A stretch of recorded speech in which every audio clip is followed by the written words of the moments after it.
back to 360 Strong Women.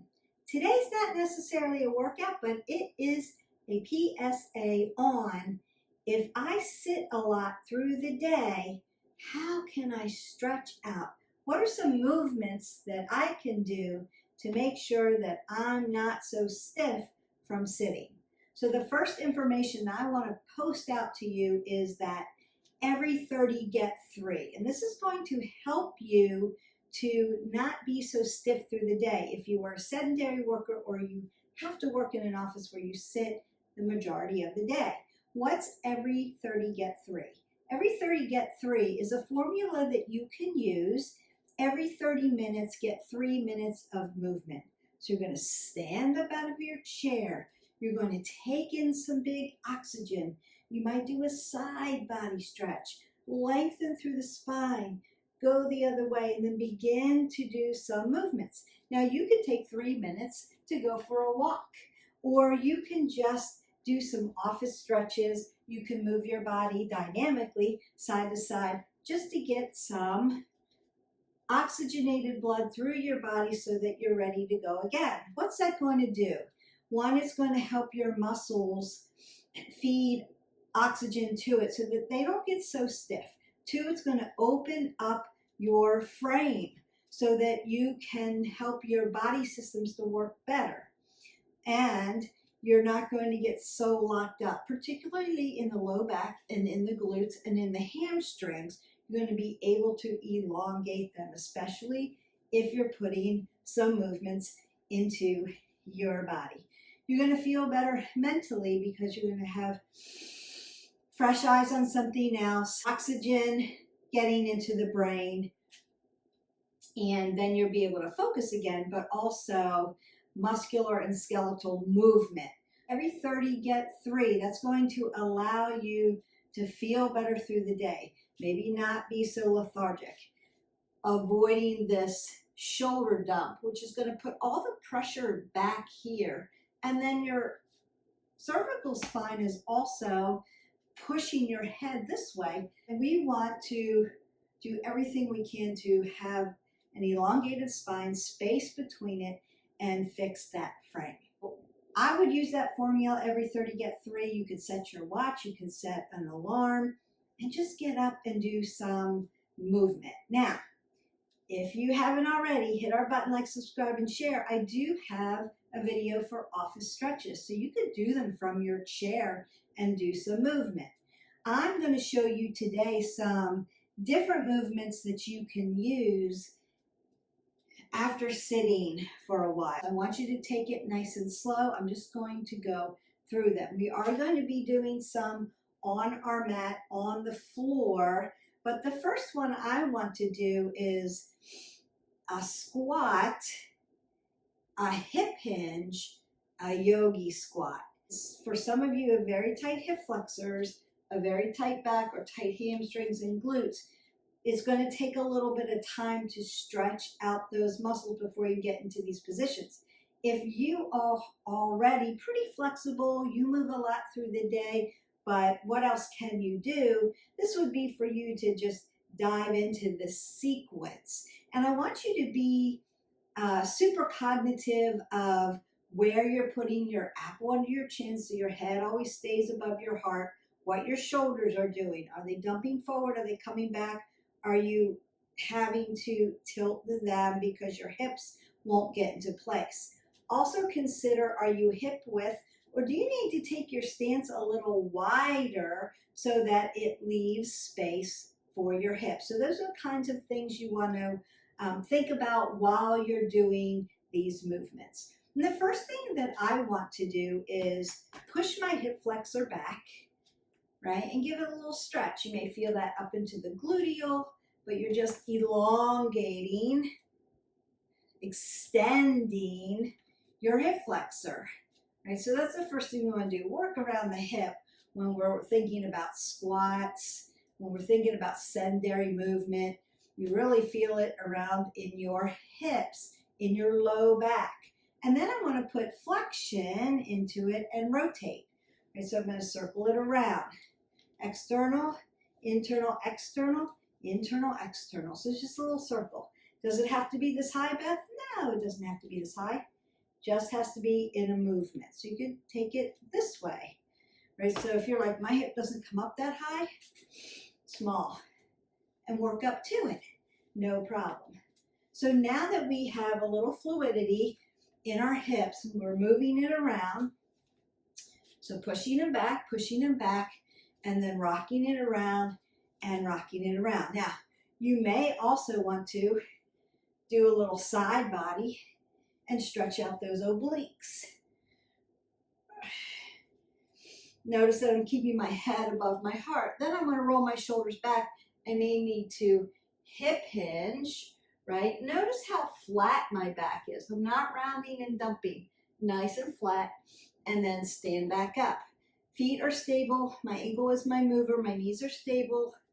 My hip is my mover. Moving at the hip flexor. I'm going to feel that in the hamstrings. It's like a little deadlift there.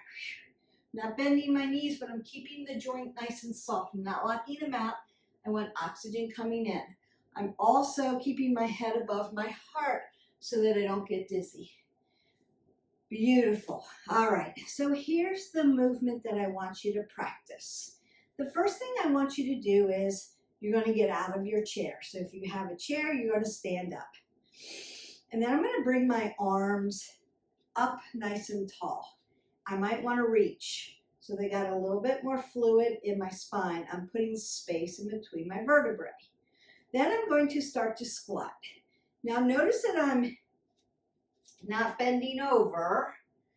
I'm squatting down, like I'm going to sit back into my chair. So I'm going to squat down, squat down. Now I'm going to hip hinge back to that flat back and then come back up into my seat and stand back up. And then you can rock your shoulders out and do the same thing. Take the hip flexors back, take them around, and then do it again. This could be your 3 minutes of movement.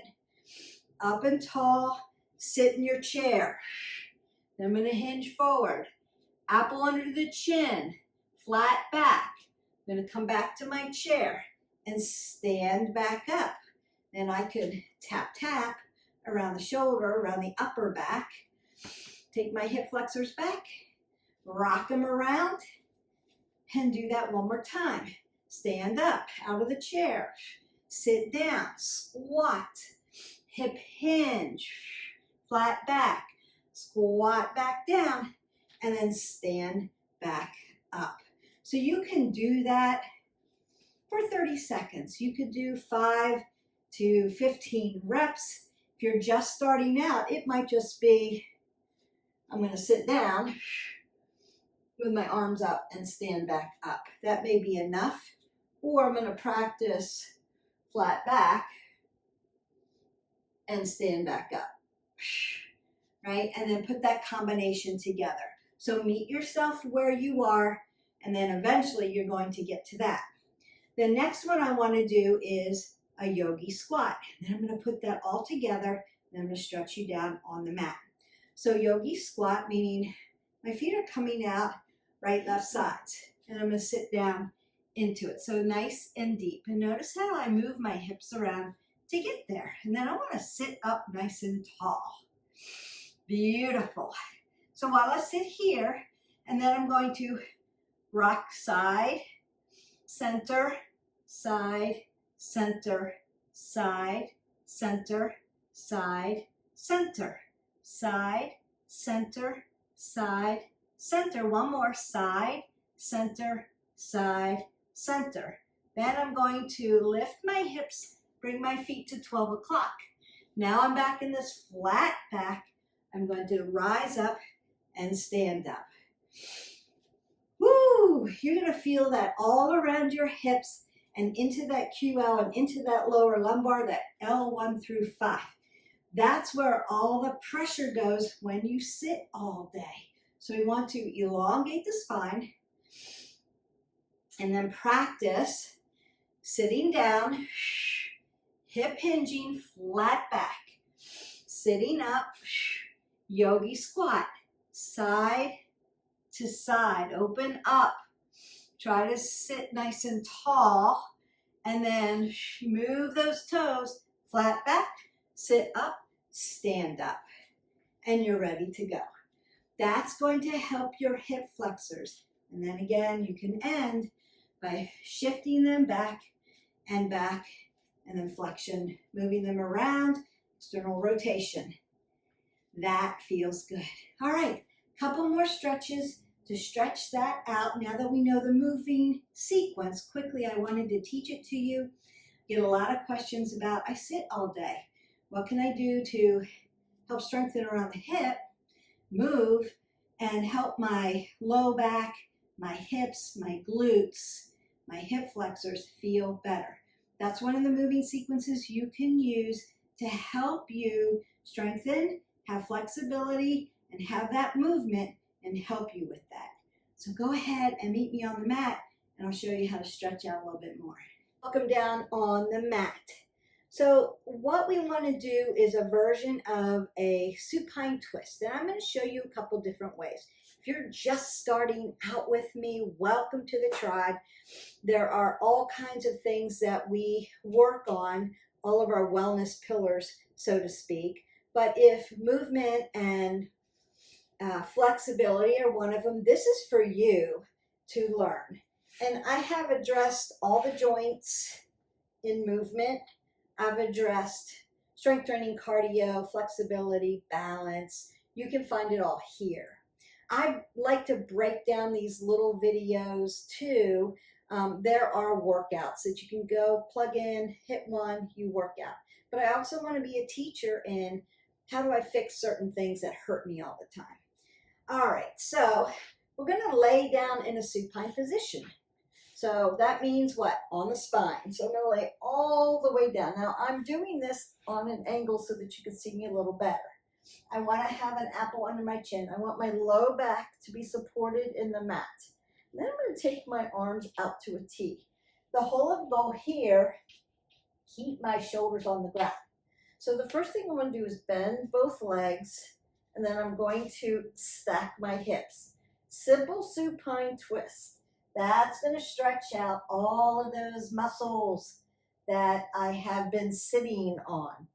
The whole of the goal is to keep your shoulder on the ground while you make this stretch. Now, if I can't get my legs all the way over in a simple supine twist, what could I do? I could put a yoga block right between my legs and give my hip a little space so that it doesn't feel like it's crushing here. And then I bring it back to center. Restack your hip. You always want to restack it in a neutral position. And then I'll restack to the other side. Notice that my shoulder is still laying down. Once it starts to lift, I'm too far over. So you want to feel like you have comfort. And again, you could put a block between your legs and do it that way. So that's one version of a supine twist. Supine meaning I'm laying on my spine. Now, if I wanted to elongate supine spine, notice again, my shoulders are on the mat. I'm going to let one leg lengthen out, and then I'm going to stack my hip and then let the other leg lengthen out. Now, I'm going to get a little bit more of a stretch here, especially in my IT band. And again, you could, what? Put your foot on the block if you need space. So you can be elongated like that. Now, the third way we can do this is bend this leg back. I'm going to grab my toe and hang on to it and then lay my shoulder back down. So I'm going to show you on the other side and really get a stretch. Now I'm getting this IT band, my glute stretch, but I'm also getting this hip flexor and this quad tendon stretch. Very nice and deep. And then release gently. What do? We restack our hip. And then I'm going to come to the other side. Arms down. Lengthen my legs, stack my hip, bring it over. So that's one supine twist, right? Elongate it. Now, if I need a little more, I'm going to bend this leg, take this hand, find my toe, lay my shoulder back down, and begin to stretch this way. Now I'm all twisted up like a pretzel and really getting a good stretch in. This feels really good. If this is too much for you, what can you do? Lengthen your leg out. Or bend both your legs and fold them in. Simple supine twist. Supine twist. A little extra, extra. Get that quad in too. And then restack your hips before you move again. Restack your cervical spine. And then exhale and sit up nice and slow. So, really short video, just some simple movements that you can do when you're sedentary, when you sit a lot during the day.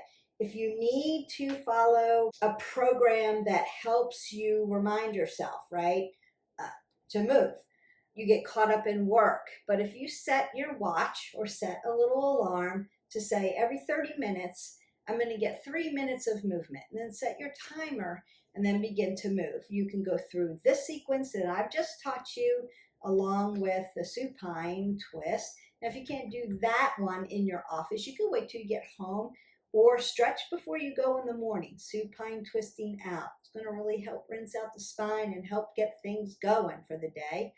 Great for your digestive system also. If you have digestive issues, supine twist, do it. Rinse it out. But also twisting things out after you get home and you're just starting to relax and get things done. But right before you go to bed, little supine twist, and then maybe a little bit of legs up in the air, up against the wall, or a little waterfall. Get that reverse blood flow going. That's really going to help you. That is our movement sequence for today. Really short, however, great information. You want to get up out of your chair every 30 minutes, get 3 minutes of movement. If you can't remember the movement, just go for a walk and move your body, and maybe circle out your arms or come up, down, forward, and back, and breathe up and exhale out. You might again do that nice side body stretch and just lengthen out through your vertebrae. Put space in between your rib cage. Put oxygen in between your spine. Make yourself a little taller, a little longer, a little bit more oxygenated, so you'll feel better, you'll think better, and your muscles are going to thank you. I hope that you enjoy this video. Quick movements, practice them. Easy to do once you get it. Remember to keep that head above your heart. Don't forget to hydrate your body. That's also going to help you to feel better. I will see you for the next video and or movement sequence. Have a great day. Bye.